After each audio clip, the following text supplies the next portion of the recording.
Locked myself indoors in like a swing studio for 3 weeks and just hit balls into a blank screen or a net and just focused on my swing, focused on the movement of my swing. So don't take it from me, take it from Rory, right? Like, Rory's got one of the best, if not the best golf swing of our modern time. And Rory says that he locks himself in his space, in his net, in the side of his house, and makes sure that his swing looks perfect. So we're going through the series of how to practice when it's cold, like it's wintertime in Columbus. You can't go to a golf course, but you do want to get better, right? Because the winter is a time in which you actually take that time to get better, because it's more of a developmental season than it is an off season. So we went through in the first part. If you haven't caught the other episodes, you can go check it out. But in the first part, we went through talking about what Jack Nicklaus said to me in the fact that the first thing you need to do is you need to build a stock shot. Then we talked about how Tiger Woods says, okay, I know how to build, I have a stock shot, but I go about building my swing, which I need to first understand what I need to do. Then it needs to look right. Then it needs to feel right. Then perform. Then I can do it in practice, then on the course. So right now I'm going to show you how to actually practice to build a stock shot so that it actually, the swing looks right. So it's a swing that you want to own. So we're going to go over to the side of the house and we're going to hit balls back in my net. And I'm going to show you exactly how to do that.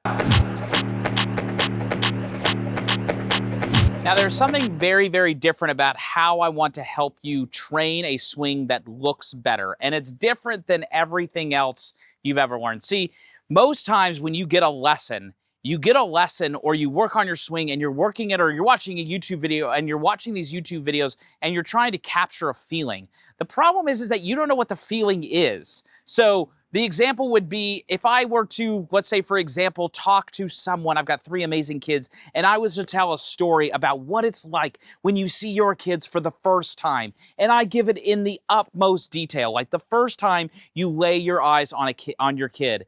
You could do that with as much detail as you wanted, but they still would have no clue. Why? It's not their fault. It's because they've never experienced it. And you need to create an experience, and that's what Tiger was saying in the second part of this video series, which was we need to make it look right.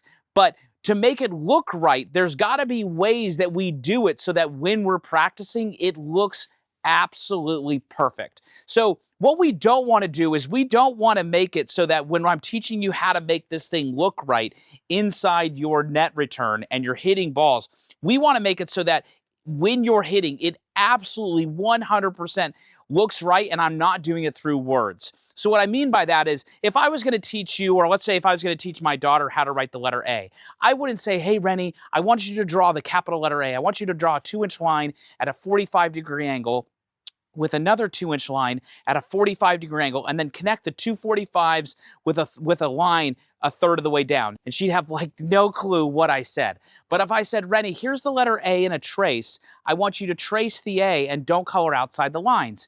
She would know that she's doing it and that her A looks right, just like Tiger. And it doesn't matter how it feels, it just needs to look right. Because remember, Tiger, he said, and you can see it right here in this quote again, he says, first I need to understand what I need to do. Then it needs to look right. Then it needs to feel, then it starts to feel better. Then it performs, then I can do it on the course and then in a tournament. So we know that what a swing should look like. Now we need to make it look right. Okay, first and foremost, how epic is this candy cane? It's so good. That's mine, right? Shows how good I can draw. But aside from my candy cane, you know what's going to be really good is the practice plan that I build for you right here at the golf room. When I enter you into a drawing, all you have to do is go to thegolfroom.com/holiday. But for us to pull a number, we need over 50,000 subscribers by Christmas, and then you get to enter into over $10,000 in drawings. So be sure to like, subscribe, send this to a friend, and then head to the website, thegolfroom.com/holiday, enter in the drawing, and then we're going to invite you to come hang out with me for 2 days right here in Columbus. So what we're going to use is we're going to trace the letter A with training aids. And while they might be a hair of an investment, then they essentially are going to give you the way so that when you're practicing, you're getting the proper feel. And they're not very expensive. Like this stick legitimately is $1. A noodle is $1. You could actually use a head cover. This thing that we're going to use, this is called the Stock Shot Setter, which we're going to talk about for the face. This is actually free. If you go to stockshotsetter.com, They'll literally just send it to you for free. All you got to pay is shipping and handling. And this impact bag is like 10 bucks. So the first thing that we're going to do is we need to establish, because in video 1, we said, okay, if I'm hitting a ball through the zone to build a stock shot, just like Jack Nicklaus told me, that makes sure that the face angle is good. And remember, the face angle determines 75% of where the ball goes. But the problem is we don't know if the club path is good and the attack angle. The attack angle is the angle in which the club is descending on the ball, because we want to be hitting down on balls, not hitting up. So what we're going to do to start to make sure our swing looks right is we are going to use an impact bag, and you don't even need to buy one of these fancy smancy bags. You could actually just get a duffel bag, fill it with some clothes that you're trying to get rid of, and then put it around an object that you can kind of swivel it around. Because remember, we want to get a ball that starts right, curves left, and doesn't overcurve the line. So I'm just going to set up to the bag, and if I can get this bag to go to the right, then that would ensure that my path is coming down from the inside on plane, and that would give me the feedback that I was starting to train what a proper swing should look like and feel like. And you would validate this with your camera, because the nice part is that in the camera, like I've got my phone and I'll set it up right here when I'm hitting back here in my backyard. A camera essentially needs to be 28 to 32 inches above the ground. And lucky for you, you can just do that with a bag, which is exactly 28 to 32 inches. So every bag is like your own tripod. You don't have to buy one. Just balance your phone in your bag. So you could start by making sure that your path is good with the impact bag going to the right. But from there, you go, okay, Kyle, how do I then build a swing, just like Tiger Woods said, that we can make sure that the path, that we can make sure it looks correct? Well, the first thing we could do is we need to make sure that the face angle at the top of the swing is correct. And like I said, this training aid is free. Like, you can go to stockshotsetter.com and they'll send it to you for free. You just pay for shipping and handling. And what this does is ensures that, just like we saw in that understanding video, that when I do this and this is on, the face angle, when this thing goes into my lead arm, that face angle matches my left arm. So now I know that the face is square. So that's check 1. Great, good job. Now what we're going to do is we're going to use a feedback loop, and we're going to use a noodle just like we had when we were talking about tracing the A with Ren, right? My daughter. So what we want to do is we want to stick a stick into the ground. And what we're going to do is we're going to have this into the ground, and then this is going to go right against our hands like so. So you see how this is right against my hands? Then when I take a step in a straight line and I set up, now as I go back, you would see that this is the exact spot that we saw where we wanted to have our hands kissing our thigh and the club head over our hands. Then from there, the next piece is my hands are in the middle of my bicep with the shaft looking back at the ball, and the stock shot setter is on. And then 3, my left arm is matching my shoulders and the club face is matching my left arm, and my hands are above my heels. So now if I were to go like, take it back and go like this, that would just be like Rennie tracing outside the lines, which would say, okay, that even though I feel like I'm doing something, I'm not. And that's really, really important. We need to make sure it looks right and then create the feeling based upon the look. We do not create a feeling and then see if it looks correct. It's the opposite, and that's the difference. Everything that amateur golfers are doing and people are doing is they're trying to create a feel and they see if it looks better. We're going to make the look and then you tell me how it feels. So now when I'm setting up here and I go back up to the top and then come down, now my club is on plane and I can actually practice knowing that what I am practicing is the right thing. And now I'm actually practicing and doing it. Then the second part, if we want to make sure that we're hitting balls and we're hitting it at the, let's say, the right descent, because the attack angle, right? The attack angle, which is the club descending on the ball, that's the thing that makes the ball feel like it's like a marshmallow, right? It makes the ball feel like it compresses. It feels amazing. And now if I can essentially hit balls where I can get the ball to, let me just adjust this a little bit, where I can set up, this stick would be right behind my trail foot. I've got my zone pole out here to tell me where I started. And then I can take it back, up to the top, down, swing, and through. Now it's telling me that what I'm doing is the right way, and I know that I'm coming from the inside, my attack angle is down, and my face angle is good. So I'm hitting, and then that ensures that all the metrics, like if I had a $25,000 TrackMan behind me, it would say my path is from the inside, the face angle is in the right spot because of where it started, and the club path is correct. So rather than having like a fancy smancy TrackMan or like being at the golf room, which is amazing, I can just do all of this stuff in the comfort of my own house with my net, with some noodles and sticks.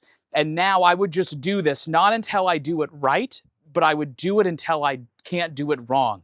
And every single time that you practice, friends, when you hit, let's say for every 10 balls, you need to have one video for every 10 balls, because there would be nothing worse, and it would absolutely break my heart, is if we didn't do what Tiger was saying, which is we didn't make sure that when we're practicing, it looked correct. We need to make sure that you're not doing it wrong, because then the worst part would be like, let's say you come to Columbus and you're like, hey, this is what I've been doing. I watched that YouTube video. I'm like, oh, dude, like that doesn't look right. You were practicing the wrong thing. And the truth is that in your brain, there's this thing called myelin, which is like the memory of your brain. And we need to make it so that when you're building the myelin, like the muscle memory, you're actually storing the correct myelin. You don't want to be practicing something that's wrong and you're doing the whole thing wrong, which is why when you're practicing, we need to make sure that, just like Tiger Woods says, it looks absolutely perfect. Now, I want you to listen to this video by Rory, right? So we talked about, there's 3 questions of like, what would Rory say about building his swing? I want you to listen to what he said about the same thing that we're talking about right now. Yeah, so I sort of committed after the Dunhill that I wasn't going to watch my ball flight for 3 weeks. So locked myself indoors in just in like a swing studio for 3 weeks and just hit balls into a blank screen or a net. And just focused on my swing, focused on the movement of my swing, focused on some of my body patterns, I guess, and just had a live feed on a TV in front of me of where the club was, and sort of just trying to get the reps in of making the motion that I want to make. And then over the past 10 days now, so from last Monday, started to see the ball flight and get a bit more comfortable with what the ball was doing in the air, but still trying to, focus on, the move that I want to make. So, but I think those 3 weeks in the sim have been important. I haven't had time to sort of do that over the past 18 months. So I thought it was important to get in there and do that. And for me, that's the only way that I'm going to make a swing change, because if I just hit balls in the range, I'm just going to react to whatever ball flight I've just seen. So to not see the ball flight for a while, I think has been really important to try to implement some of those little changes. And it's definitely something that I'll continue to do after these 2 weeks into December and going into the new year as well. So don't take it from me, take it from Rory, right? Like, Rory's got one of the best, if not the best, golf swing of our modern time. And Rory says that he locks himself in his space, in his net, in the side of his house, and makes sure that his swing looks perfect. Now, this is what you need to do through this development season. When you have time to actually practice, practice and follow the script that the greatest players of all time have ever said, right? I mean, Jack Nicklaus, winner of more majors than ever, and he goes, I need to make sure that I have a stock shot and I practice by mechanics and then I play by feel, because the mechanics will create the proper feeling. Because when you practice with the proper feedback stations, that gives you the proper feeling to then go onto the golf course. And that's how you're actually going to go about getting better this winter. And if you need any help at all, I have teachers all around the world that are all trained by me, over 250 hours by me in this system, where we're building swings built around physics and geometry, to where now you could send in videos and we can give you personalized advice as to what you need if you want, right? And tell you all the stuff, plus like challenges to work through your swing and like how to build the swing of a lifetime. And there is a ton of resources that you need at the Golf Room Everywhere. And all that stuff is in the link if you want to check it out. But it's going to be amazing. So now it's time to get to work, start with the feedback, and let's start building some stock shots.